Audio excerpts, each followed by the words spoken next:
நன்றி, நன்றி, நன்றி, நன்றி சொக்கலிங்கம், நன்றி சொக்கலிங்கம், நன்றி மூர்த்தி, நன்றி மூர்த்தி. நண்பர்கள் அனைவருக்கும் என்னுடைய அன்பான பணிவான வணக்கங்கள். என் பெயர் ஜான். நான் ஒரு குடிநோயாளி.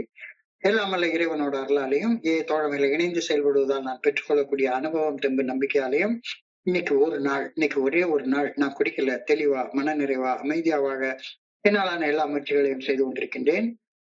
நண்பர் சொக்கலிங்கம் குறிப்பிட்டது போல கோயம்புத்தூர் ஒருங்கிணைப்பு குழு மனசாட்சியின் தீர்மானத்தின் அடிப்படையில நாம இந்த ஆன்லைன் கூட்டத்துல ஒவ்வொரு நாளும் 24 hours a day, 24 மணித்துளிகள் ஒரு நாள் அப்படின்ற புத்தகத்துல இருந்து ஒவ்வொரு பக்கமாக எடுத்து வாசிச்சு அதோடைய விளக்கத்தை பார்த்து கலந்தாய்வு செய்து கூட்டத்தை நடத்தி கொண்டிருக்கின்றோம்.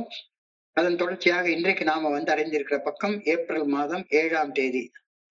முதல்ல இந்த ஏப்ரல் மாதம் 7ஆம் தேதி சிந்தனையை வாசிச்சுட்டு அதற்கப்புறமாக அதற்கான விளக்கத்தை பார்த்து கலந்தாய்வு செய்து கூட்டத்தை நடத்தி கொள்வோம். இந்த ஏப்ரல் மாதம் 7ஆம் தேதி சிந்தனையை வாசிக்கிறதற்கு நண்பர் சொக்கலிங்கம் அவர்களை பணியோடு கேட்டுக்கொள்றேன். சொக்கலிங்கம், ஏப்ரல் 7. நன்றி சார்.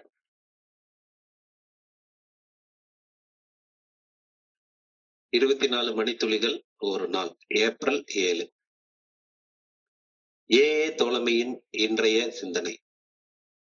குடி நோயாளிகளாகிய நாம் நமது ஆளுமை பிரச்சனைகளை தீர்த்து கொள்ள தோழமையில் ஒரு வழியை கண்டடைகின்றோம். தோழமையில் முதலில் நாம் நமது தனித்தன்மையான ஆளுமை பிரச்சனைகளுக்கு தீர்வு காணும் ஒரே ஒரு நோக்கத்துடனே ஒன்றிணைகின்றோம். நமக்கு நாமேயும் நம் சக மனிதர்களுடனும் நேர்மையாக நடந்து கொள்ள ஆரம்பிக்கின்றோம். பிரச்சனைகளை கண்டு ஓடி ஒளியாமல் நேர்மையுடன் அவற்றை எதிர்கொள்ள ஆரம்பிக்கின்றோம். நமது கடந்த கால ஒழுக்கங்கள் பற்றியதொரு ஆழமான ஒழுக்கப்பட்டியல் தயாரித்து நாம் நமது வாழ்க்கையில் எந்த நிலையில் நின்று கொண்டு இருக்கின்றோம் என்பதை அறிந்து கொள்கின்றோம்.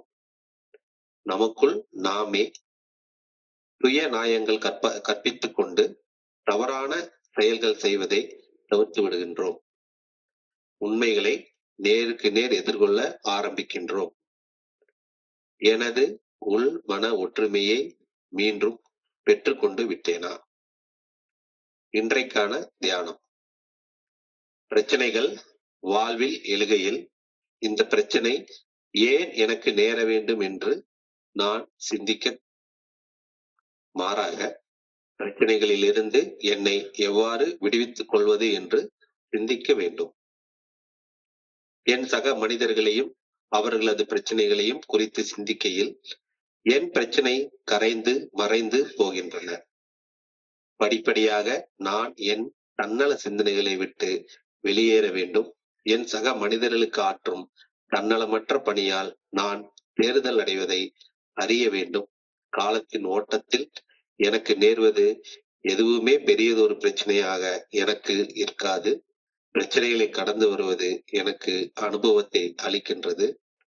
என் போன்றே பிரச்சனைகளில் உழலும் என் சக மனிதர்களுக்கு எனது பகிர்வுகள் பயனுள்ளதாய் அமைகின்றன என்பதை தவிர எனது பிரச்சனைகளுக்கு வேறு எந்த முக்கியத்துவமும் இருக்க முடியவே முடியாது. இன்றைக்கான பிரார்த்தனை. நான் மேலும் தன்னலமற்று இருக்க வேண்டும் என பணிவுடன் வேண்டுகின்றேன். மீண்டும் என் பழைய தன்னல நோக்கங்கள் என் செயல்களின் பின்னணியில் எனக்குள் இருக்காதவாறு கவனமாக இருக்க வேண்டும் என இறையருட் பேராற்றலை பணிவோடு வேண்டுகின்றேன். நன்றி சார். நன்றி, நன்றி, நன்றி, நன்றி சொக்கலிங்கம், நன்றி சொக்கலிங்கம். நண்பர்கள் அனைவருக்கும் மீண்டும் ஒரு முறை அன்பான பணிவான வணக்கங்களை தெரிவித்துக் கொள்றேன். என் பெயர் ஜான். நான் ஒரு குடிநோயாளி. எல்லாம் வல்ல இறைவனுடைய அருளாலையும் தோழமையில இணைந்து செயல்படுவதால் நான் பெற்றுக்கொள்ளக்கூடிய அனுபவம், தெம்பு, நம்பிக்கையாலையும் இன்னைக்கு ஒரே ஒரு நாள் என்னுடைய மோசம் செய்யக்கூடிய முதல் குடியிலிருந்து விலைக்கு வாழ்றேன். இன்றைக்கு சிந்தனையை வாசிக்கிறப்ப மறுபடியும் ஏப்ரல் 5, ஏப்ரல் 6 ஆகிய 2 நாட்கள்ல கொடுத்திருந்த அந்த பர்சனாலிட்டி ப்ராப்ளம், ஆளுமை கோளாறுகள், அதை பத்தியே திரும்பவும் கொடுத்திருக்காங்க. பர்சனாலிட்டி ப்ராப்ளம், ஆளுமை கோளாறுகள் எல்லா குடிநோயாளிகள்ட்டையும் இருக்கிறத பத்தி நேற்றைய சிந்தனையில பார்த்தோம். எவ்ரிபடி, யார் விதிவிலக்கு இல்லாம எல்லா குடிநோயாளிகளும் இந்த ஆளுமை கோளாறால, பெர்சனாலிட்டி டிசார்டர்ஸால, பெர்சனாலிட்டி ப்ராப்ளம்ஸால கஷ்டப்படுறத நாம பாக்குறோம். இந்த பெர்சனாலிட்டி ப்ராப்ளம்ஸ, இந்த ஆளுமை கோளாறுகளை தீர்க்கிறதுக்கான வழிதான் ஏஏ தோழமையில பரிந்துரைக்கப்பட்டிருக்கிற 12 படிகள் அடங்கிய மீட்படையும் செயல் திட்டம் அப்படிங்கிறத நாம தெரிஞ்சுக்கிறோம். அதான் இன்னைக்கு சிந்தனையுடைய முதல் வரி. பெர்சனாலிட்டி ப்ராப்ளம்ஸ பத்தி பேசினவங்க இந்த பெர்சனாலிட்டி ப்ராப்ளம்ஸ்ல இருந்து, ஆளுமை கோளாறுகள்ல இருந்து எப்படி விடுபடுறது அப்படின்றதுக்கான வழிய இன்னைக்கு சிந்தனையில கொடுத்திருக்காங்க. இந்த fellowship of Alcoholics Anonymous, we alcoholics find a way to solve our personality problems. இதான் இன்னைக்கு சிந்தனையுடைய முதல் வரி. குடிநோயாளிகளாகிய நாம் நம்முடைய ஆளுமை பிரச்சனைகளை தீர்த்து கொள்ள ஏஏ தோழமையில ஒரு வழியை கண்டுபிடிச்சிட்டோம்.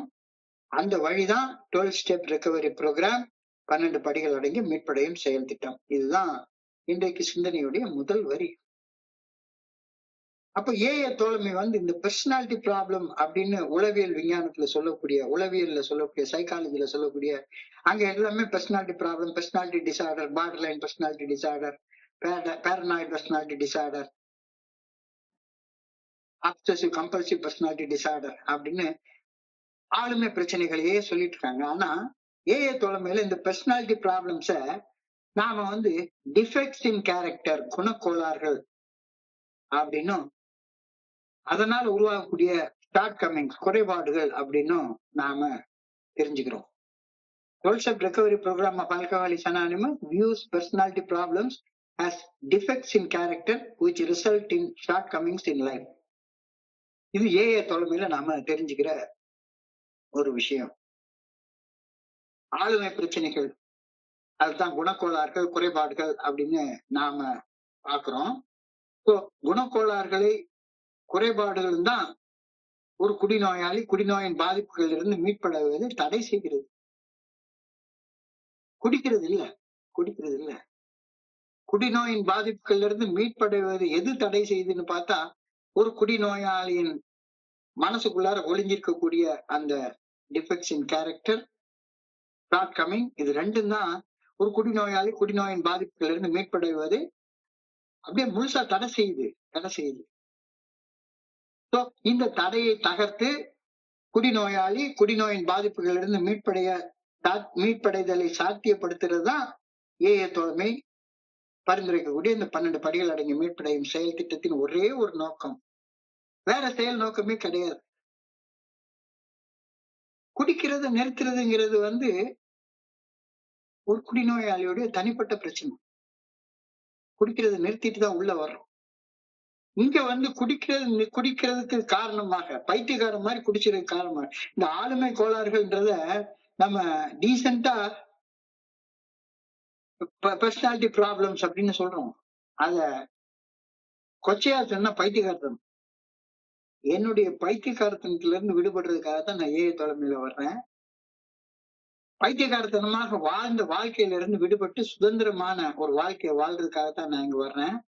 அந்த வாழ்க்கையை வாழ்றதற்கு பரிந்துரைக்கப்பட்ட வழிதான் இந்த 12 படிகள் அடங்கிய மீட்படையும் செயல் திட்டம் அப்படின்ற கருத்தை இன்னைக்கு சொல்லியிருக்காங்க. குடிக்கிறது நிறுத்துறது பைத்தியக்காரத்தனத்துல இருந்து மீட்படைகிறதுக்கான முதல் படி. அவ்வளவுதான், வெறும் முதல் படி மட்டும்தான், அது கடைசி படி கிடையாது.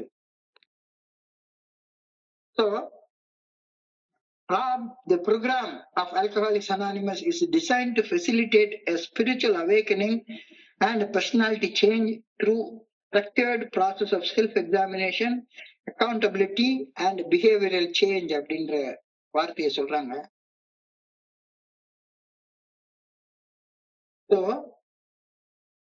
Self-examination, accountability and behavioral change.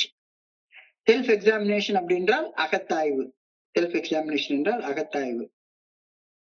அகத்தாய்வு செய்து என்னுடைய தவறுகளுக்கு நான் தான் காரணம், அக்கௌண்டபிலிட்டி.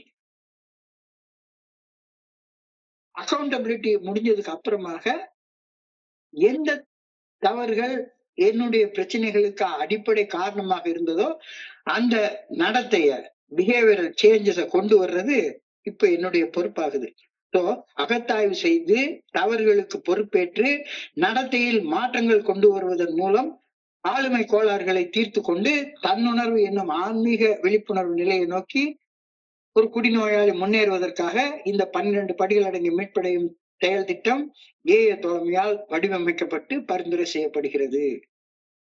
ரொம்ப நீளமான சென்டென்ஸா இருக்கு. அகத்தாய்வு செய்து எனக்கு உள்ளார போய் ஆழமாக, அச்சமின்றி ஆழமாக என்னுடைய கடந்த கால நடத்தைகள் குறிச்சு ஒரு செல்ஃப் எக்ஸாமினேஷன் பண்றேன். அந்த செல்ஃப் எக்ஸாமினேஷன்ல என்னுடைய இன்றைய குறைபாடான நிலைக்கு நான் கடந்த காலத்துல செய்த தவறுகள் தான் காரணம் அப்படின்னு நான் ரெஸ்பான்சிபிளா பொறுப்பேற்றுக் கொள்றேன். பொறுப்பேற்றுக் கொண்டதுக்கு அப்புறமாக அந்த தவறான செயல்களை செய்யறதுல இருந்து என்னைய விலக்கி கொள்றேன். நடத்தையில் மாற்றங்கள் கொண்டு வருகின்றேன். இந்த நடத்தையில மாற்றங்கள் கொண்டு வருவதன் மூலமாக என்னுடைய பர்சனாலிட்டி ப்ராப்ளம்ஸுக்கு தீர்வு காணப்படுகிறது. பர்சனாலிட்டி ப்ராப்ளம்ஸ்க்கு தீர்வு காண்ற நேரத்துல தன்னுணர்வு எனும் ஆன்மீக விழிப்புணர்வு நிலையை நோக்கி நான் முன்னேறேன். அப்படிப்பட்ட ஒரு முன்னேற்றத்தை சாத்தியப்படுத்துறதுக்காக மட்டும்தான் இந்த ஏஏ தோழமை பரிந்துரைக்கக்கூடிய 12 படிகள் அடங்கிய மீட்படையும் செயல் திட்டம் வடிவமைக்கப்பட்டிருக்கிறது அப்படின்ற கருத்தை இன்னைக்கு சிந்தனையில சொல்றாங்க. நேற்றுக்கு முந்தானத்துக்கு உள்ள சிந்தனை ஏப்ரல் 6, ஏப்ரல் 5 ஆகிய சிந்தனைகள்ல பர்சனாலிட்டி ப்ராப்ளம்ஸை பத்தி டீட்டெயிலா சொல்லியிருந்தாங்க. இன்னைக்கு பர்சனாலிட்டி ப்ராப்ளம்ஸ்ல இருந்து விடுபடுவதற்கான இந்த வழியை பத்தி பேசுறாங்க. அப்ப ஏஏ தோழமை பரிந்துரைக்கக்கூடிய இந்த 12 படிகள் அடங்கிய மீட்படையும் செயல் திட்டத்துல முதல் 3 வழிமுறைகள்ல நான் வாழும் யதார்த்த வாழ்க்கை எந்த நிலையில உள்ளது அப்படின்றத உள்ளபடியே ஒப்புக்கொண்டு என்னாலையும் பிரகாசமாக வாழ முடியும் என்ற நம்பிக்கையை வந்தடைந்து இறைவனுடைய நல்ல ஒழுங்கான வழிகாட்டுதலை பின்பற்றி வாழ்வதற்கான ஒரு டெசிஷனை, ஒரு தீர்மானத்தை எடுக்கிறேன். இதைத்தான் 3 படிகள்ல நம்ம செய்யறோம். சோ ஆளுமை கோளாறுகள், பர்சனாலிட்டி ப்ராப்ளம்ஸ்ல இருந்து விடுபடுறதற்கான முதல் 3 வழிமுறைகள் இதான். மதுவின் முன் சக்தியற்று இருந்ததை ஒப்புக்கொள்தல். பைத்தியக்கார மாதிரி நான் குடிச்சுக்கிட்டு இருந்தேன். எப்ப குடிக்க போனாலும் என்னால குடிக்கிறத ஒரு அளவோட குடிக்க முடியல. நினைவுல இருக்கிற வரைக்கும் பைத்தியக்கார மாதிரி குடிச்சிட்டு இருந்தேன் அப்படின்ற யதார்த்தமான நிலைமையை ஒப்புக்கொள்தல். குடிக்கணும்ன்ற எண்ணம் வந்தா அந்த எண்ணத்தை கட்டுப்படுத்த முடியாத தன்மையோட வாழ்ந்து கொண்டிருந்த அந்த அன்மேனேஜபிலிட்டி ஆஃப் லைஃப், அதை ஒப்புக்கொள்றேன். இந்த ஒப்புக்கொள்தல், இந்த அட்மிட்டன்ஸ் என்னுடைய ஈகோவை ஸ்மாஷ் பண்ணுது, தரமட்டமாக்குது. அதுக்கப்புறமா ஈகோவே கிடையாது. நானே பைத்தியக்காரன்றதை ஒப்புக்கொண்டதுக்கு அப்புறமா என்ன ஈகோ இருக்கு? இந்த ஒப்புக்கொள்தல் தன்மனைப்பை தவிர்க்கின்றது, நம்பிக்கையை வந்து அடைய வழிவகுக்கின்றது, அறநடையும் தீர்மானத்தை எடுக்க வைக்கின்றது. சோ இந்த ஆளுமை கோளாறுகளை இருந்து மீண்டு வருவதற்கான முதல் 3 படிநிலைகளை சொல்றாங்க. மதுவின் முன் சக்தியற்று இருந்ததை ஒப்புக்கொள்தல், உணர்வுகளின் கட்டுப்பாடற்ற தன்மையோட வாழ்ந்ததை ஒப்புக்கொள்தல், இந்த ஒப்புக்கொள்தல் என்னுடைய ஈகோவை ஒண்ணுமில்லாம பண்ணுது. ஈகோவில இருந்து வெளியே வந்த உடனே நம்பிக்கை எனக்குள்ளார ஆட்டோமேட்டிக்கா இயல்பாக பிறக்குது. நம்பிக்கை வந்த உடனே நம்பிக்கையோட இறைவனுடைய பாதத்துல சரணடையக்கூடிய தீர்மானத்தை என்னால எடுக்க முடியுது. சோ இது முதல் 3 படிநிலைகள்ல செய்யக்கூடிய விஷயம். சோ என்னுடைய ஆளுமை கோளாறுகள் இருந்து விடுபடுறதற்கான முதல் 3 படிகளை இது சொல்லுது. படி எண் 4 மற்றும் 5. இந்த படி எண் 4 மற்றும் 5ல சுய பரிசீலனை, அகத்தாய்வு செய்து எனக்குள்ளார என்னுடைய பிரச்சனைக்கு நான் தான் காரணம் அப்படின்ற யதார்த்த நிலைய தெரிஞ்சுக்கிறேன். என்னுடைய தவறுகளுக்கு பொறுப்பேற்றுக் கொள்ள ஆரம்பிக்கிறேன். நான் தான் ரெஸ்பான்சிபிள். பைத்தியக்காரன் மாதிரி வாழ்ந்ததுக்கு வேற யாரும் பொறுப்பு இல்லை, நான் தான் பொறுப்பு. என்னுடைய குறைபாடான நிலைக்கு என்னுடைய குணக்கோளாறுகளே காரணம், வேற எவரும் காரணமே கிடையாது அப்படின்றத தெளிவாக இந்த 4, 5வது படிகள்ல நான் உணர வர்றேன். ஆழமான வெறுப்பு, ஆழமான மனக்கசப்பு, ஆழமான பயம், ஆழமான பொய்மை, தன்னலம், ஆணவம், இந்த கோளாறுகள் தான் ஆளுமை கோளாறுகளாக என்னை ஆட்டி படைச்சிட்டு இருக்குது அப்படின்றத இந்த 4, 5வது படிகள்ல நான் ஐடென்டிஃபை பண்ணிக்கிறேன், இனம் கண்டு கொள்கின்றேன். என்னுடைய குணக்கோளாறுகள் தான், என்னுடைய ஆளுமை கோளாறுகள் தான் என்னுடைய பைத்தியக்காரன் நல்லமான நிலைக்கு காரணம். வந்ததுக்கு அப்புறமா 6 மற்றும் 7வது படிநிலை பரிந்துரைகள் படி இந்த நிலைமைகளில் இருந்து விடுபட, என்னுடைய குணக்கோளாறுகள்ல இருந்து விடுபட தயார் நிலைக்கு வந்து என்னுடைய குறைபாடுகளான நிலை என்கிட்ட இருந்து வெளியே போனோம் அப்படின்னு இறைவனை பணிவோட வேண்டுறோம். ஸோ படி எண் 6 மற்றும் 7 வில்லிங்னஸ் அண்ட் ஹியூமிலிட்டி, விருப்பம் மற்றும் பணிவு. அதுக்கப்புறமா படி எண் 8 and 9 செயல் திருத்தங்கள் கொண்டு வருவது, அமெண்ட்மெண்ட் ஸ்டெப்ஸ். எந்தெந்த செயல்கள் என்னைய என்னுடைய சக மனிதர்களை காயப்படுத்துச்சு அப்படின்னு கண்டுபிடிச்சு அந்த செயல்களை திருத்தி கொள்ள முயற்சி பண்றது. படி எண் 10 அகத்தாய்வு செய்வது. செயல் செய்வதற்கு முன்னாலேயே செயல் செய்ய காரணமாக இருந்த தவறான எண்ணங்கள் என்ன அப்படின்றத அகத்தாய்வு செய்து, தவறான எண்ணங்கள் மனசுக்குள்ளார எழும் போதெல்லாம் அதை உடனடியாக ஒப்புக்கொண்டு தவறான செயல்கள் செய்வதை தவிர்த்தல். படி எண் 11 பிரார்த்தனை பண்றது, தியானம் பண்றது, எனக்குள்ளார இருக்கக்கூடிய இறையர் பேராற்றலோட எனக்கு இருக்கிற உள்ளார்ந்த தொடர்பை உணர்வது, அதை மேம்படுத்திக் கொள்வது, படைப்பின் நோக்கத்தை அறிந்து கொள்வது, படைப்பின் நோக்கத்தின்படி வாழ்வதற்கான ஆற்றலை கேட்டு பெற்றுக்கொள்வது, அந்த ஆற்றலோட படைப்பின் நோக்கத்தின்படி பணிந்து வாழ ஆரம்பிக்கிறது. படி எண் 12 எஸ், நிகழ்வரி நிலையில, தன்னுணர்வு பெற்ற நிலையில, ஆன்மீக விழிப்புணர்வு பெற்ற நிலையில தொடர்ந்து வாழ ஆரம்பித்தல். சோ இந்த செயல் திட்டம் தான் ஆளுமை கோளாறுகள், என்னுடைய பர்சனாலிட்டி ப்ராப்ளம்ஸ், பைத்தியகாரத்தனத்திலிருந்து என்னை விடுவிக்க ஏஏ தோழமை பரிந்துரைக்கக்கூடிய அந்த பாத், அந்த வே, அந்த வழி. So by following the 12-step recovery program, individuals in Alcoholics Anonymous develop self-awareness, personal accountability, and a new code of behavior guided by the good orderly direction of God expressed through one's consciousness அப்படின்ற கருத்தை இன்னைக்கு அழகா சொல்றாங்க. So this leads to personality changes. Profound personality change அப்படின்னா ஆல்பின்சிசி புத்தகத்துல முதல் பக்கத்திலேயே பில்டப்ல அவர்கள் எழுதியிருப்பாரு. This leads to profound personality change. ஆளுமை கோளாறுகளை மாற்றி என்ன ஒரு சக்தி மிக்க ஆளுமையாக மாற்றுதல். கோளாறு பிடிச்ச ஒரு ஆளாக இல்லாம சக்தி மிக்க ஆளுமை மிக்க ஒரு மனிதனாக மாற்றுறது. சோ என்ன நடக்குது?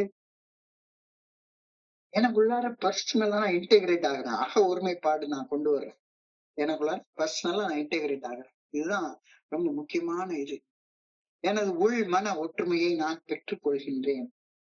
எனது உள் மன ஒற்றுமையை நான் பெற்றுக் கொள்கின்றேன். பர்சனல் இன்டெகிரேஷன், அக ஒருமைப்பாடு எனக்கு வருது.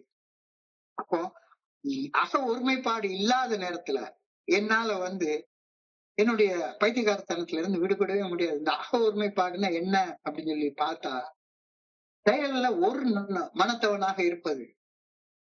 ஒரு காலத்துல பார்த்தோன்னா எனக்கு எப்பவுமே டைலமா தான் இருந்துட்டே இருக்கும்.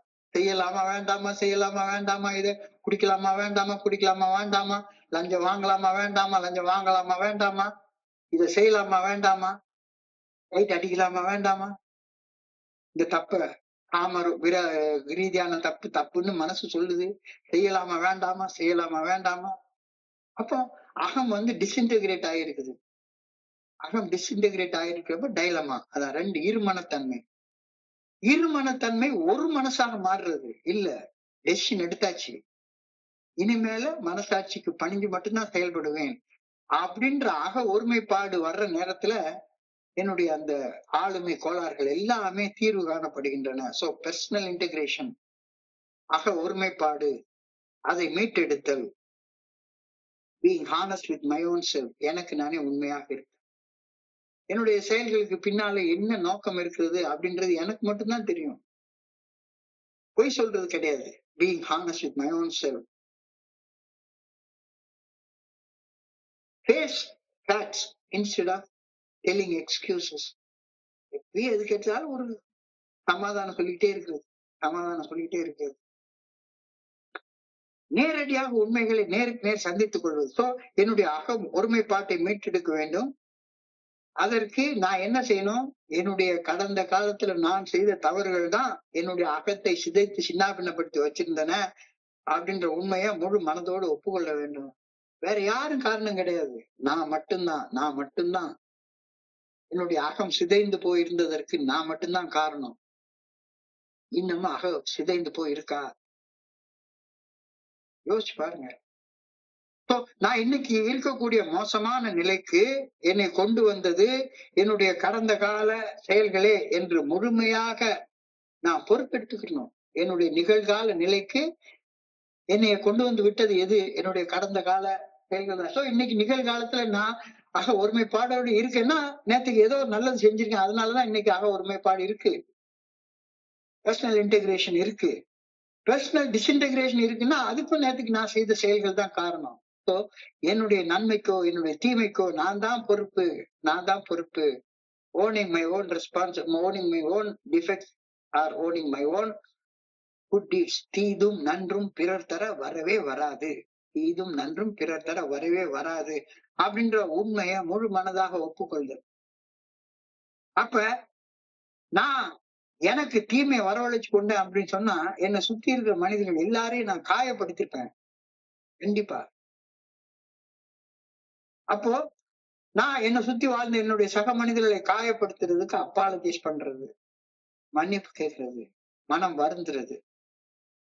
மனம் வருந்ததுக்கு அப்புறமா எந்த செயலை செய்யறதுக்காக மனம் வருந்தினேனோ அந்த செயலை திரும்ப செய்யாம இருக்கிறதுக்கு பேர் தான் மேக்கிங் அமெண்ட்ஸ், செயல் திருத்தங்கள் கொண்டு வர்றது.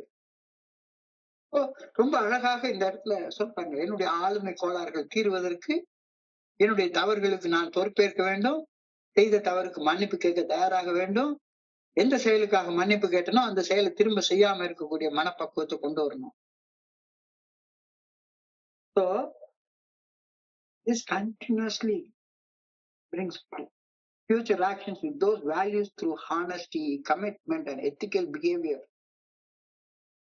நேர்மையோட, முழு ஈடுபாட்டோட, ஒழுக்கமான நடத்தையால நான் என்னுடைய ஆளுமை கோளாறுகள்ல இருந்து கொஞ்சம் கொஞ்சமா விடுபட்டுக்கிட்டே வர்றேன்.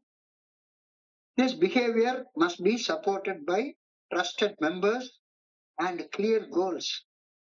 நான் வெறுமனே தனியாக இதை செய்ய முடியாது. இதை செய்யற நண்பர்களோட, தோழமையோட இணைந்து கொள்ளணும். இல்லாட்டி போனா இந்த தொடர் அந்த தோழமையோட இணைந்து கொள்வதற்காக தான் இந்த மாதிரி மீட்டிங்ல தொடர்ந்து வந்துட்டே இருக்கிறது. Behavior must be supported by trusted members and clear goals. எந்த இலக்கை நான் அடையணும் அப்படின்றது, இந்த இலக்கு டெய்லி எனக்கு ஒரு இலக்கு நிர்ணயிக்கப்பட்டிருக்கிறது. 9:30 மணிக்கு ஆனா இந்த இடத்துக்கு வர்றேன், என்ன செய்யணுங்கிறத தெளிவா செஞ்சுக்கிறேன், இன்னைக்கு செய்வேன், நாளைக்கு செய்வேன், என்னன்றத தெளிவா என்னுடைய கோல்ஸை நான் டிட்டர்மின் பண்ணிக்கிறேன். இந்த கோல்ஸை டிட்டர்மின் பண்ணிக்கிறதுனால எனக்குள்ளார பர்சனலா இன்டெகிரேட் ஆகுறேன். அக ஒருமைப்பாட்டை எனக்குள்ளார கட்டி எழுப்பிக்கிறேன். அக ஒருமைப்பாட்டை கட்டி எழுப்புவதற்கான வழிகள் இன்னைக்கு சிந்தனைகளை கொடுக்கப்பட்டிருக்கிறது. எதை நோக்கி முன்னேறி போற, எந்த இலக்கு நோக்கி முன்னேறி போற, எந்த இலக்குமே இல்ல. இன்னைக்கு எழுந்தா குடிக்கணும், அவ்வளவுதான். வேற என்ன? வேற ஒரு இலக்குமே கிடையாது. அப்போ define the values of life.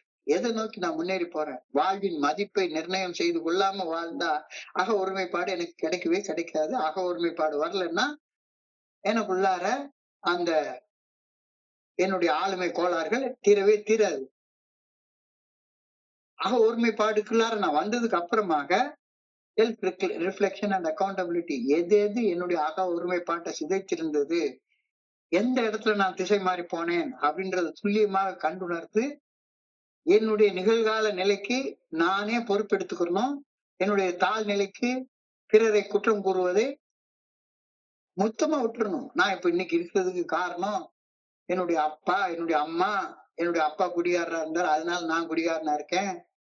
என்னுடைய அம்மா அவங்க இன்னும் கொஞ்சம் என்னை கண்டிப்போட வளர்த்திருக்கலாம், என்னை அப்படி விட்டுட்டாங்க, அதனால என் பொண்டாட்டி, என் புள்ள, என் நண்பன், என் கூட பிறந்தவங்க யாரும் காரணம் இல்ல. யாரும் காரணம் இல்ல. அடுத்தவங்களுக்கு குத்தம் கூடுறதை நிறுத்தணும் அப்படின்னா எனக்குள்ளார என்ன குத்தம் இருக்குன்றதை கண்டுபிடிச்சா மட்டும்தானே அடுத்தவங்களுக்கு குத்தம் கூடுறதை நான் நிறுத்த முடியும். அப்ப எனக்குள்ளார குத்தம் இருக்குன்றத ஏற்றுக்கொண்டு அதுக்கு நான் பொறுப்பேற்றுக் கொண்டு அதற்கு அப்புறமாகத்தான் எனக்குள்ளார செயல் திருத்தங்களை கொண்டு வர முடியும். சேஞ்சிங் பிஹேவியர், செயல்களை திருத்திக் கொள்தல். The best apology is changed behavior அப்படின்னு இன்னைக்கு சொல்றாரு. பெஸ்ட் அப்பாலஜி, அதாவது நான் என் மனைவி அடிச்சதுக்கு செயலுக்காக மன்னிப்பு கேட்கிறேன் அப்படின்னு சொன்னா அந்த மன்னிப்புக்கு எப்ப மதிப்பு இருக்கும்? மறுபடியும் அடிக்காம இருந்தா மட்டும்தானே அந்த மன்னிப்புக்கு மதிப்பு இருக்க முடியும். அடிக்கிறது, மன்னிப்பு கேட்கிறது, அடிக்கிறது, மன்னிப்பு கேட்கிறது, அடிக்கிறது, மன்னிப்பு கேட்கிறது. இதுல என்ன அர்த்தம் இருக்க முடியும்? Best apology is changed behaviour. அதற்கு அப்புறமாக எந்த செயல் உன்னுடைய சக மனிதர்களை காயப்படுத்தியோ அதை காம்பன்சேட் பண்ணு, பரிகாரம் செய். எந்த தீய செயல் உன்னுடைய சக மனிதர்களுக்கு செஞ்சியோ அந்த தீய செயல்களை நல்ல செயல்களால ரீப்ளேஸ் பண்ணிக்கோ. தொடர்ந்து ரீப்ளேஸ் பண்ண ஆரம்பி. Build a support system. Surround yourself by trusted individuals who uphold similar values and can offer honest feedback and accountability. இது ரொம்ப முக்கியமானது.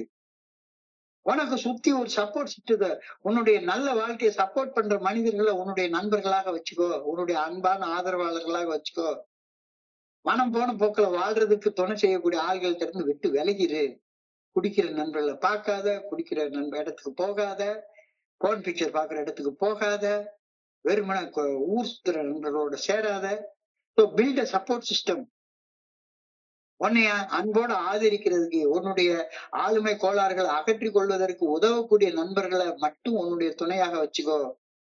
Surround yourself with trusted individuals who uphold similar values. ஒன்னே மாதிரி ஆன்மீக விழிப்புணர்வு நோக்கி முன்னேறணும்னு நினைக்கக்கூடிய உன்னுடைய அந்த வாழ்வின் மதிப்பை பின்பற்றி வாழக்கூடிய மனிதர்களோட மட்டுமே சேரு. அவங்க நகுதற் பொருட்டு என்று நட்டல் மிகுதிக்கான் மேற்சென்று இடித்தல் பொருட்டு. சோ வெறுமனே சும்மா கேன்னு சிரிக்கிறதுக்கும் ஊர் சுத்துறதுக்கும் சோறு சாப்பிடுறதுக்கு மட்டும் நண்பர்கள் இல்ல. நீ தப்பான பாதையில போனேன்னா நீ தப்பா போறடா அப்படின்னு உன்னைய சுட்டி காட்டி உன்னைய திருத்தக்கூடிய மனுஷன் தான் உன்னுடைய உண்மையான நண்பன். நான் எனக்கு இது என்னுடைய தப்புன்னு சொன்னானா அவன் நான் எதிரியால பார்க்க ஆரம்பிக்கிறேன். So surround yourself with trusted individuals who uphold similar values and can offer honest feedback. நீ தப்பா போற அப்படின்னு சொல்லி உன் தலையில ஒரு குட்டக்கூடிய நண்பனை உன்னுடைய நண்பனாக வச்சுக்கோ. வெறுமனை சிரிக்கிறதுக்கு மட்டும் இல்ல நட்பு. மிகுதிக்கான் மேற்சென்று இடித்தல் பொருட்டு அப்படின்னு வள்ளுவர் அழகா சொல்றாரு. தப்பான ரூட்ல போறேன்னா உன் தலையில ஒரு குட்டி உன்னை சரியான ரூட்டுக்கு கொண்டு வரவன் தான் உண்மையான நண்பன். தப்பான ரூட்டுக்கு போனேன்னா நீ போற ரூட்டு சரியான ரூட்டு தாண்டா அப்படின்னு உன்னைய சொல்லி உன்னைய தப்பான ரூட்டுக்குள்ளார தள்ளி விடுறவன நண்பனாக வச்சுக்காத. Practice consistency. நிலைப்பு தன்மையோட இரு. இன்னைக்கு குடிக்காம இருந்தேன் அப்படின்ற பிரச்சனை இல்ல. என்னன்னைக்கும் குடிக்காம இருக்கிறது, தொடர்ந்து குடிக்காம இருக்கிறது. The name of the game is not stopping drinking but staying stopped. The name of the game is not stopping drinking, it is staying stopped. The name of the game is not stopping seeing porn pictures, it is staying stopped. ஒரு நாள் கிடையாது. Practice consistency. இன்னைக்கு ஒரு நாள் போய் பேசுறது நாளைக்கு பேசிக்கலாமா? கிடையாது. Practice consistency. Set boundaries. எல்லைகளை நிர்ணயம் செய்து கொள். எந்த எல்லைகளுக்குள்ளார செயல்படணும் அப்படின்னு சரியான எல்லைகளை நிர்ணயம் செய்து கொள். எந்த எல்லையுமே கிடையாது. என் செயல்பாடு எப்படி வேணாலும் செயல்படுவேன். நல்லது செஞ்சாலும் ஒரு எக்ஸ்ட்ரீமுக்கு போயிடுவேன், கெட்டது செஞ்சாலும் ஒரு எக்ஸ்ட்ரீமுக்கு போயிடுவேன்.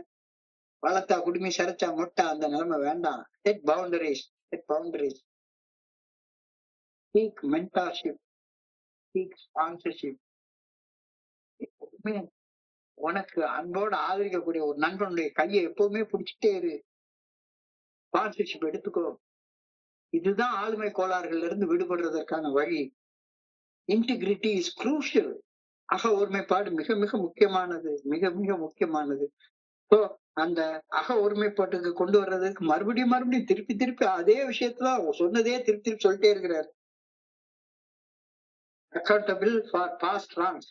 கடந்த கால தவறுகளுக்கு நான் தான் பொறுப்பு அப்படின்னு திரும்ப அந்த ஒரு வார்த்தை இந்த புத்தகத்துல பல இடங்கள்ல எழுதப்பட்டுட்டே இருக்கு. தீதும் நன்றும் பிறர் தர வரவே வராது. என்னுடைய இந்த நிலைமைக்கு, இன்னைக்கு நான் இருக்கிற நிலைமைக்கு நான் கடந்த காலத்துல செய்த தவறுகள் தான் காரணம் அப்படின்னு பொறுப்பேற்றுக் கொள்றது. Take responsibility, make amends and constructively live by principles. என்னைக்குமே ஆசைப்படி, இஷ்டப்படி வாழாத, தத்துவங்களின்படி வாழு. மனசாட்சி நல்ல ஒழுங்கான வழிகாட்டுதலின்படி வாழு. என்னைக்குமே 12 படிகள் அடங்கி மீட்படையும் செயல் திட்டம் தான் உனக்கு வகுக்கப்பட்டிருக்கிற பாதை. அந்த பாதையில இருந்து கலந்து போயிடாத. இப்ப கடைசி அந்த கேள்வியை கேட்கிறாரு. Have I restored my integrity? Have I restored my integrity? என்னுடைய அக ஒருமைப்பாட்டை மீட்டெடுத்து கொண்டு விட்டேனா? என்னுடைய உள் மன ஒற்றுமையை நான் மீட்டெடுத்து கொண்டு விட்டேனா? உள்ளுக்குள்ளார இன்னமும் டைலமால தான் இருந்துட்டே இருக்கிறேனா? செய்யலாமா வேண்டாமா, செய்யலாமா வேண்டாமான்ற இருமன தன்மையோட தான் இன்னும் இருந்துட்டே இருக்கேனா? இல்ல have I restored my integrity? Integrity என்றால் அக ஒருமைப்பாடு. என்னுடைய அக ஒருமைப்பாட்டை மீட்டெடுத்து கொண்டு விட்டேனா? இல்ல மீட் எடுக்கல அப்படின்னா தியானத்துக்குள்ளார கடந்து போ. தியானத்துல அக ஒருமைப்பாட்டை மீட்டு எடுக்கிறதுக்கு மேலும் சில வழிகள் கொடுக்கப்பட்டிருக்கிறது. இந்த நிகழ்வு எனக்கு ஏன் நடந்தது அப்படின்னு அடிக்கடி நான் சொல்லிக்கிறேன். நேற்றைக்கு கூட ஒரு மீட்டிங்ல ஒரு நண்பர் கேட்கிறாரு, எனக்கு எப்பவுமே எனக்கு மட்டும் ஏன் நான் நல்லது தானே செய்யறேன், எனக்கு மட்டும் ஏன் துன்பமா வந்துட்டே இருக்கு, ஏன் என் பொண்டாட்டி மட்டும் இப்படியே இருக்கா, ஏன் எனக்கு மட்டும் நஷ்டமே ஏற்படுது, எனக்கு மட்டும் வேலையே கிடைக்க மாட்டேங்குது, இந்த நிகழ்வு ஏன் எனக்கு நடக்கிறது, ஏன் இந்த துன்பம் எனக்கு வருது அப்படின்னுதான் பொதுவாக என் மனசுக்குள்ளார சிந்தனை வருது. அப்ப இந்த துன்பம் எனக்கு நடக்கிறதுக்கு என்னுடைய செயல்கள் தான் காரணம். இந்த துன்ப துயர நிகழ்விலிருந்து வெளியேறதுக்கு என்ன வழின்னு யோசிச்சு பாரு. இந்த நிகழ்வு எனக்கு ஏன் நடக்கிறது அப்படின்னு கேள்வி கேட்கறத விட்டுட்டு இந்த துன்ப துயர நிகழ்விலிருந்து நிலையிலிருந்து வெளியேறதற்கு என்ன வழி அப்படின்னு யோசிக்க ஆரம்பி. Leave yourself out of the picture and think of the people who have similar problems and even worse problems than you. அப்பதான் இந்த இடத்துல அழகா அந்த வழி சொல்றாரு. என்னுடைய அக ஒருமைப்பாட்டை மீட்டெடுத்துக் கொள்வதற்கான வழி என்னன்னா, எப்ப பார்த்தாலும் எனக்கு மட்டும் ஏன் இது நடக்குது, why me why me why me அப்படி சொல்லி கேட்கறதுக்கு பதிலாக ஒய் நாட் மீ அப்படின்னு கேளு. Why not me? உன்னை அந்த துன்ப துயர நிகழ்வு பிக்சர்ல இருந்து எடுத்துக்கோ. உன்னை சுத்தி வாழ்ற மனிதர்கள் உன்னை விட எவ்வளவு பேர் கஷ்டப்பட்டு வாழ்ந்துட்டு இருக்காங்க. உனக்கு தலைக்கு மேல ஒரு கூரை இருக்கு, சாப்பிடுறதுக்கு சாப்பாடு இருக்கு, போட்டுக்கிறதுக்கு துணி இருக்கு, அன்பு செய்ய பொண்டாட்டி இருக்காங்க, பிள்ளைங்க இருக்கு, வேலை இருக்கு, எல்லாம் இருக்கு. செருப்பு இல்லை என்று கவலைப்பட்டு இருக்கிற நேரத்துல காலே இல்லைன்னு கவலைப்பட்டு இருக்க ஒரு மனுஷனை பாரு. செருப்பு இல்லை என்பது என்னுடைய கவலை, காலே இல்லைங்கிறது என்னுடைய சக மனிதனுடைய கவலை. எதியா பெருசு, எதியா பெருசு? வாழ்க்கை என்றால் 1000 இருக்கும், வாசல் தோறும் வேதனை இருக்கும், வந்த துன்பம் எதுவென்றாலும் வாடி நின்றால் ஓதுவதில்லை, எதையும் தாங்கும் இதயம் இருந்தால் இறுதி வரைக்கும் அமைதி நிலைக்கும் அப்படின்ற பாடல்ல உனக்கும் கீழே உள்ளவர் கோடி நினைத்து பார்த்து நிம்மதி நாடு. எப்ப பார்த்தாலும் எனக்கு ஏன் எனக்கு ஏன் எனக்கு ஏன் Y me why me why me. எந்த நேரத்துலயும் சரிதான், இந்த நேரத்துலயும் அந்த தன்னலத்தோடு எனக்கு ஏன் எனக்கு ஏன் எனக்கு ஏன் அப்படின்னா அந்த நினப்பு என் பொழப்ப கெடுக்குது. அந்த துன்ப துயர நிகழ்வுகள்ல இருந்து எப்படி வெளியேறதுன்னு யோசிச்சு பாரு. எப்படி வெளியேறதுன்னு யோசிச்சு பாத்தீங்கன்னா உன்னை சுத்தி பாரு, உன்னை சுத்தி இருக்கிற உலகத்துல பாரு. உன் வாழ்க்கையில அக ஒருமைப்பாடு இல்லாததுனால ஆளுமை கோளாறால் நீ கஷ்டப்பட்டுட்டு இருக்க. So leave yourself out of the picture and think of the people who have similar problems, even worse problems than you. உன்னை விட எவ்வளவு மோசமான நிலையில உலகத்துல எத்தனை பேர் வாழ்ந்துட்டு இருக்காங்க. அவங்களோட சேர்ந்து பணி செய்யறதுக்கு ஆரம்பி, எல்லாம் சரியாயி போயிரும். செருப்பு இல்லைங்கிறது உன் கவலை, காலே இல்லைங்கிறது இன்னொருத்தனுடைய கவலை. யோசிச்சு பாரு. உனக்கும் கீழே உள்ளவர் கோடி நினைத்து பார்த்து நிம்மதி நாடு. அந்த நிம்மதிங்கிறது நன்றி உணர்வு வர்ற நேரத்துல மட்டும்தான் நிம்மதி வரும். நன்றி உணர்வு இல்லைன்னா நிம்மதி வரவே வராது. சமூக பார்வை அப்படின்றது சோசியல் வியூ. நல்லா இருக்கிற சமுதாயத்துல நான் வாழ்ந்தா மட்டும்தான் எனக்கு நல்லா இருக்கும். அப்ப நல்லா இருக்கிற சமுதாயம்னா உன்னை சுத்தி நல்லா இருக்கிற மனிதர்களோட சூழ்ந்து வாழ்ந்துக்கோ. நாசமா போற மனிதர்களோட போய் சேராத. சமூக பார்வை, தன்னம்பிக்கை, என்னாலையும் அக ஒருமைப்பாடோடு வாழ முடியும் அப்படின்ற தன்னம்பிக்கை வளர்த்துக்கொள். ரொம்ப அழகா சொல்றாங்க. Leave yourself out of the picture and think of people who have similar problems and even worse problems than you. Think of other people. சக மனிதர்களை பத்தி யோசி, சக மனிதர்களுடைய பிரச்சனைகள் பத்தி யோசி, and you will forget your own. தாராளமா போயிடும். இப்ப நான் எனக்கு வாழ்க்கையில பிரச்சனைகள் இல்லையா, என்ன உடம்புல 1008 கோளாறு இருக்கு. 1008 கோளாறு இருக்கு.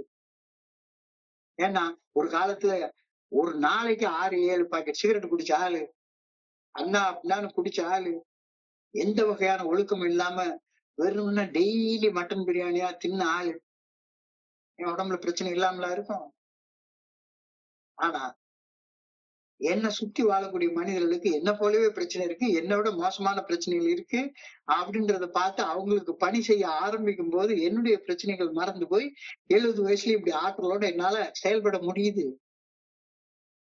70 வயசுல என்னால ஆற்றலோட செயல்பட முடியுது அப்படின்னா think of other people and their troubles and you will forget your own troubles. Get away from the thinking of your own self. Gradually படிப்படியாக படிப்படியாக படிப்படியாக என்னை பத்தியே சிந்திக்கிற சிந்தனையில இருந்து கொஞ்சம் கொஞ்சமா என்னை விடுபட்டுருவோம். இந்த பைக்ல போறப்ப கிளச்ச பிடிப்போம். கிளச்ச பிடிச்சோம்னா என்ஜினுக்கும் வீலுக்கும் உள்ள டிரான்ஸ்மிஷன் வந்து கட் ஆயிரும். என்ஜின் வந்து எந்த ஃபோர்ஸையும் வீலுக்கு டிரான்ஸ்மிட் பண்ணாது. கிளச்ச பிடிச்சிரு கிராஜுவலா நிக்க ஆரம்பிச்சிடும். நீ கொஞ்சம் கொஞ்சமா தன்னலம் இல்லாத மனுஷனாக மாற ஆரம்பிப்ப. அடுத்தவங்களுக்கு பணி செய்ய ஆரம்பிப்ப.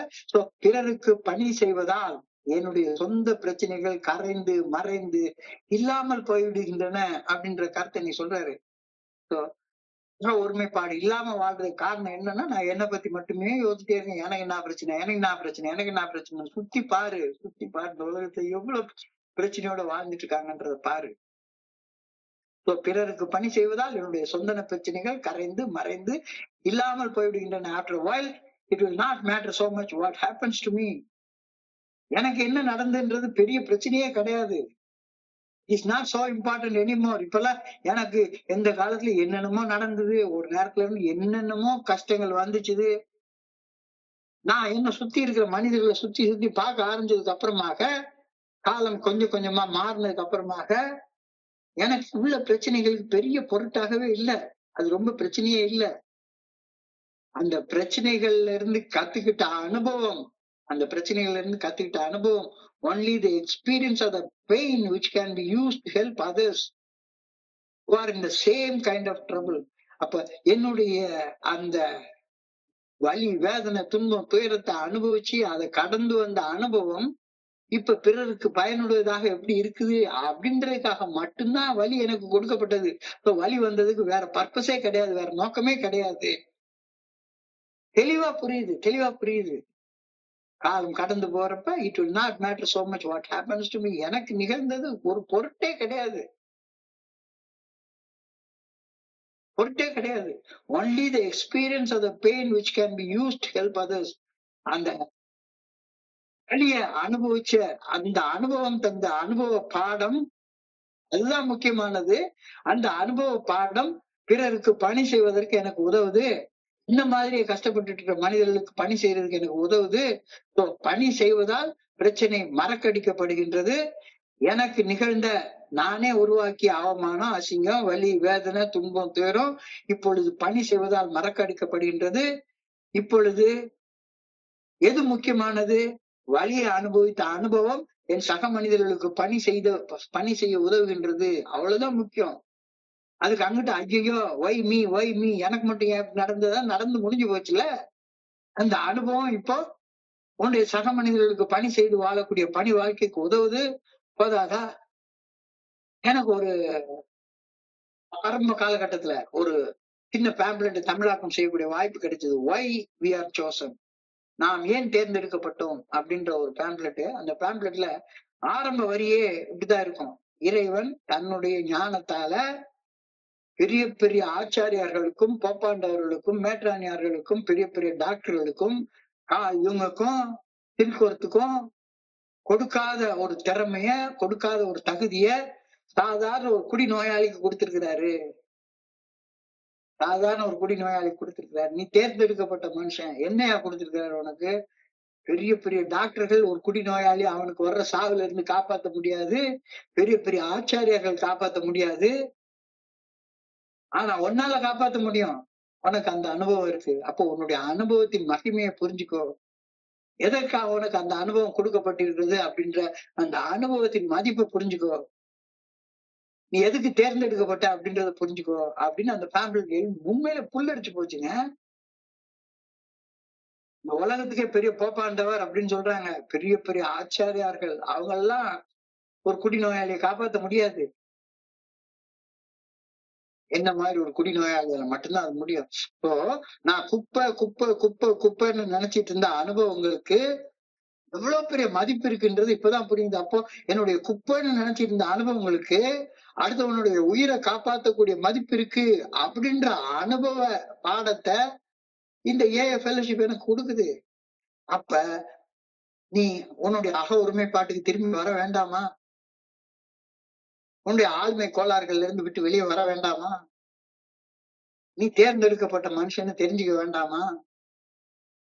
இந்த கேள்வி எல்லாம் இன்னைக்கு இந்த தியானத்துல கேட்கிறாரு. திரும்பி திரும்பி திரும்பி திரும்பி கேட்கிறாங்க. After a while it will not matter so much what happens to me. எனக்கு நடக்கிறது என்னன்றது பெரிய மேட்டரே கிடையாது. ஆனா எனக்கு என்ன தோணுது, எனக்கு நடக்கிறது மட்டும்தான் எனக்கு மேட்டராவே தோணிக்கிட்டே இருக்குது. It is not so important anymore. Only the experience of the pain which can be used to help others who are in the same position. வலி, வேதனை, துன்பம், துயரம், பிரச்சனை, சிக்கல், இது எனக்கு கொடுக்கக்கூடிய அனுபவம் என்ன மாதிரியே கவலைப்பட்டுட்டு இருக்கிற, என்ன மாதிரியே பயப்பட்டுட்டு இருக்கிற இன்னொரு மனிதனை அவனுடைய நிலையில இருந்து தூக்கி எடுக்கிறதுக்காக உதவுதுன்றப்ப அந்த அனுபவத்துடைய மதிப்பு என்னால உணரப்படுகிறது. அதை உணராம ஐயையோ எனக்கு மட்டும் வருது, எனக்கு மட்டும் வருது, எனக்கு மட்டும் வருது. கடவுள் உனக்கு சும்மா கொடுக்கல. உன்னைய இந்த உலகத்துல இருக்க பெரிய பெரிய ஆச்சாரியர்களுக்கு மேல உள்ள நிலைமைக்கு கொண்டு போறதுக்காக கொடுத்திருக்காருயா அப்படின்னு சொல்லி இன்னைக்கு சொல்றாரு. So, இந்த தியானத்துல இத புரிஞ்சு கொண்டதுக்கு அப்புறமா பிரார்த்தனையை கடந்து போறோம். I pray that be I may come out of my unselfishness. I may become more unselfish. நான் மேலும் தன்னலத்தை திறந்து விட வேண்டும் என பணிவுடன் வேண்டிக் கொள்கின்றேன். எப்ப பார்த்தாலும் ஒய் மீ எனக்கு மட்டும் ஏன் இப்படி நடக்குது, எனக்கு மட்டும் ஏன் இப்படி நடக்குது, why not meன்னு ஒரு கேள்வி கேளு. இந்த பிரச்சனையில இருந்து விடுபடுறதுக்கான வழி என்னன்னு தேடு. அந்த வழியை நீ தேடி அந்த பிரச்சனையில இருந்து விடுபட்டு வர்றப்ப கிடைக்கக்கூடிய அனுபவம் கஷ்டப்பட்டு இருக்க செத்துக்கிட்டு இருக்க ஒரு மனுஷனை காப்பாற்றக்கூடிய சக்தி வாய்ந்ததுன்றதை புரிஞ்சுக்கோ. நான் மேலும் தன்னலம் திறந்து பணிவுடன் வாழும் மனிதனாக வாழ வேண்டும் என வேண்டுகின்றேன். I pray that I may not be thrown off the track to the old selfish patterns of behavior. மீண்டும் எனது பழைய தன்னல நோக்கங்கள் என் செயல்களின் பின்னணியில் எனக்குள்ளார உட்புகுந்து விடாதவாறு ஆண்டவா என்னை காப்பாத்திக்கோ. ஈஸியா வந்துரும். மேல போக போக போக பழைய வாழ்க்கைக்கு புகுந்து போறது. நான் இங்க பணி செய்யறேன் அப்படின்னு நினைக்கிறத விட நான் எல்லாருக்கும் பாடம் எடுத்துக்கிட்டு இருக்கேன்ற நினைப்பு வந்துடும். நினைப்பு தாண்டா அவன் பொழப்புக்கு இருக்கணும். வேண்டாம், பழைய இதுக்கு திரும்பி போயிடாத. மீண்டும் எனது பழைய தன்னல நோக்கங்கள், தன்முனைப்புடனான நோக்கங்கள் என் செயல்களின் பின்னணியில் எனக்குள்ளார புகுந்து விடாதவாறு ஆண்டவா என்னைய காப்பாத்திக்க. எவ்வளவு கஷ்டப்பட்டு வளர்த்திருக்கோம். கண்ணீர் விட்டா வளர்த்தோம் சர்வேசா, கண்ணீர் விட்டுலவா வளர்த்தோம். திரும்பியும் அந்த பழைய நிலைமைக்கு போயிடாடா ராசாமி அப்படின்னு சொல்லி ரொம்ப அழகாக சொல்றாரு.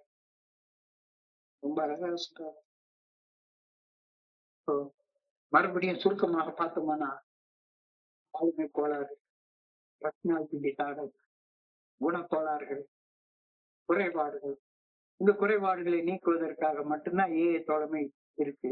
ஏஐ தோழமைக்கு வர்றது குடிக்கிறத நிறுத்துறதுக்காக இல்ல, என்னுடைய பர்சனாலிட்டி டிசார்டர்ல இருந்து விடுபடுறதுக்காக நான் வந்திருக்கேன். டிசார்டர்னா பத்தியா சொன்னா பைத்தியகாரத்தனத்துல இருந்து குணமடைகிறதுக்காக வெளியே வந்திருக்கேன். நான் ஒரு பைத்தியக்காரன் தனத்துல இருந்து குணமடையணும் அப்படின்னு சொல்லிட்டு இங்க தொடர்ந்து பைத்தியங்களுக்கு வைத்தியம் பார்க்கிற பைத்தியக்கார டாக்டர் மாதிரி நானும் பைத்தியக்காரனாவே இருந்துட்டே இருந்தேன்னா என்ன நியாயம்?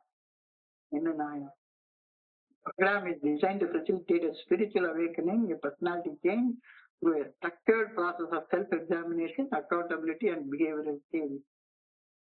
இந்த 12 படிகள் அடங்கி மீட்படைய செயல் திட்டம் தான் உனக்குள்ளார மாற்றத்தை கொண்டு வருவதற்காக பரிந்துரைக்கப்பட்ட ஒரு செயல் திட்டம். உன்னுடைய ஆளுமை கோளாறுகளை, உன்னுடைய பைத்தியகாரத்தனத்தை உங்ககிட்ட இருந்து விடுவிக்கிறதுக்காக கொண்டு வரப்பட்ட செயல் திட்டம். இந்த செயல் திட்டத்தை எப்படி செயல்படுத்துறது, உன்னுடைய அக ஒருமைப்பாட்டை எப்படி கொண்டு வந்துக்கிறது, டிஃபைன் யுவர் வேல்யூஸ், வாழ்வின் மதிப்புகளை நிர்ணயம் செய்து கொள், உன்னுடைய தவறுகளின் உண்மையான தன்மை உள்ள பூந்து பாரு, எங்க திசை மாறி போனன்றதை தெரிஞ்சுக்கோ, உன்னுடைய தாழ்மையான நிலைக்கு நீ போனதுக்கு அடுத்தவங்களுக்கு ஒரு நாள் குறை சொல்லாத. உன்னுடைய செயல்களை திருத்திக்கொள். Best apology is change behaviour. மன்னிப்பு கேட்கறதுன்றது எந்த செயலுக்காக மன்னிப்பு கேட்கிறியோ அந்த செயலை செய்யாம இருக்கிறது தான் உண்மையான மன்னிப்பு. தப்பான செயல்கள் நல்ல செயல்களாக செய்வதாக பரிகாரமாக மாத்திக்கோ. இனிமேல நீ வாழ போற வாழ்க்கைய வாழ்ந்த வாழ்க்கைக்கு பரிகாரமாக இருக்கிறத உறுதி செய்து கொள். அக ஒருமைப்பாடு மிக மிக முக்கியமானது. அக ஒருமைப்பாடோட வாழ்றியான்றத பார்த்துக்கோ. அக ஒருமைப்பாடோட வாழல அப்படின்னு சொன்னா தியானத்துக்கு போ. தியானத்துடைய வார்த்தை தான் எப்ப பார்த்தாலும் எனக்கு ஏன் நடக்குது எனக்கு ஏன் நடக்குது அப்படின்னு கேட்காத. எனக்கு நடக்கிற இந்த துன்பத்துல இருந்து வெளியே வர்றதுக்கு என்ன வழி அப்படின்னு கேளு. ஒய் மீன்னு கேட்காத. Why not me. அப்ப துன்பத்துல இருந்து வெளியே வந்த அந்த அனுபவம் எவ்வளவு சக்தி வாய்ந்தது அப்படின்றத அழகா சொல்லியிருக்காங்க. அது அடுத்தவங்களோட மரணத்துல இருந்து உனக்கு வெளியே காப்பாத்துறதுக்கான நிலைக்கு உன்னை உயர்த்தும். அந்த நிலை பெரிய பெரிய ஆச்சாரியர்களுக்கு கூட கொடுக்கப்படல, உனக்கு கொடுக்கப்பட்டிருக்கிறது. உன்னை போல கஷ்டப்பட்டு இருக்கிற ஒரு சாதாரண குடிநோயாளிய அவனுடைய நிலைமையில இருந்து தூக்கி வெளியே எடுக்க உன்னுடைய அனுபவம் உனக்கு உதவி செய்யும். அந்த அனுபவத்துடைய மதிப்பை உணர்ந்து கொள். நீ ஏன் தேர்ந்தெடுக்கப்பட்டன்றதை தெரிஞ்சுக்கோ. நான் மேலும் தன்னலமற்று செயல்பட வேண்டும் என பணியோட வேண்டிக் கொள்கின்றேன். மீண்டும் என்னுடைய பழைய தன்னல் நோக்கங்கள் என் செயல்களுக்கு பின்னால வந்துடக்கூடாது அப்படின்றதுல கவனமா இருக்கணும்ன்றதுக்காக ஆண்டவா உன்னை வேண்டிக் கொள்கின்றேன். மிக அழகான அற்புதமான சிந்தனை இன்று வழங்கப்பட்டிருக்கிறது. இன்றைய பகுதி படிக்கிறப்ப என் மனதை சில சிந்தனைகளை கூட பகிர்ந்து கொள்ள இந்த அற்புதமான வாய்ப்பை வழங்கிய குழுவிற்கு என்னுடைய மிக பணிவான நன்றிகளை தெரிவித்துக் கொள்றேன். பொறுமையாக கேட்ட ஒவ்வொரு நண்பருக்கும் என்னுடைய பணிவான நன்றிகளை தெரிவித்துக் கொள்றேன். இந்த இரவு பொழுது நண்பர்களுக்கு இனிமையான இரவாக அமைய இறைவனை பணிவோட வேண்டிக் கொள்கின்றேன். நன்றி நன்றி நன்றி நன்றி நன்றி நன்றி. வாழ்க வையகம், வாழ்க வளமுடன். Thank you so much, thank you so much. Over to you Chockalingam. Thank you thank you thank you.